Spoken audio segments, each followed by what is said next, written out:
Welcome to Nellai village food. இன்னைக்கு நம்ம வீட்டுல சூப்பரான ஒரு மிளகு குழம்பு தான் செய்ய போறோம். இது டிசம்பர் மாசம் அப்படின்னால குளிர்காலம். இந்த குளிர்காலத்துல மிளகு குழம்பு செஞ்சு சாப்பிட்டீங்கன்னா ரொம்ப நல்லது உடம்புக்கு. இந்த குளிர்காலத்துல வரக்கூடிய சளி, இருமல் எல்லாமே இந்த மிளகு குழம்பு செஞ்சு சாப்பிட்டீங்கன்னா சரியாயிரும். மிளகு குழம்பு ரொம்ப ஈஸியாவும் அதே சமயம் ரொம்ப டேஸ்டாவும் செய்யலாம். வாங்க இன்னைக்கு மிளகு குழம்பு எப்படி செய்யுதுன்னு பார்க்கலாம். மிளகு குழம்பு செய்ய தேவையான பொருட்கள் என்னன்னு பார்க்கலாம். மிளகு குழம்பு செய்யறதுக்கு இன்னைக்கு நம்ம மசாலா பொருட்கள் எல்லாமே ஃப்ரெஷ்ஷா வறுத்தரைச்சு தான் செய்ய போறோம். நல்ல வாசனையாகவும் டேஸ்டாகவும் இருக்கும். கடாய் நல்லா சூடாகட்டும்.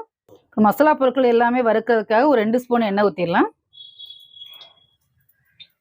இப்போ 2 ஸ்பூன் நான் கொத்தமல்லி எடுத்து வச்சிருக்கேன். டேபிள் ஸ்பூனுக்கு 2 ஸ்பூன் வர கொத்தமல்லி, 4 காஞ்ச மிளகாய். இந்த ரெண்டுமே எண்ணெயில நல்லா வறுத்துடலாம். காஞ்ச மிளகாய் என்னோடது ரொம்ப காரம் கம்மியா இருக்கனால 4 சேர்த்துருக்கிறேன். உங்களோட மிளகாய் காரத்தை இருந்தால் நீங்க சேர்த்துக்கோங்க. நம்ம மிளகு காரம் தான் அதிகமாக சேர்க்கணும். மிளகாய் காரம் கம்மியா இருந்தா போதும். இப்போ காஞ்ச மிளகாவும் கொத்தமல்லி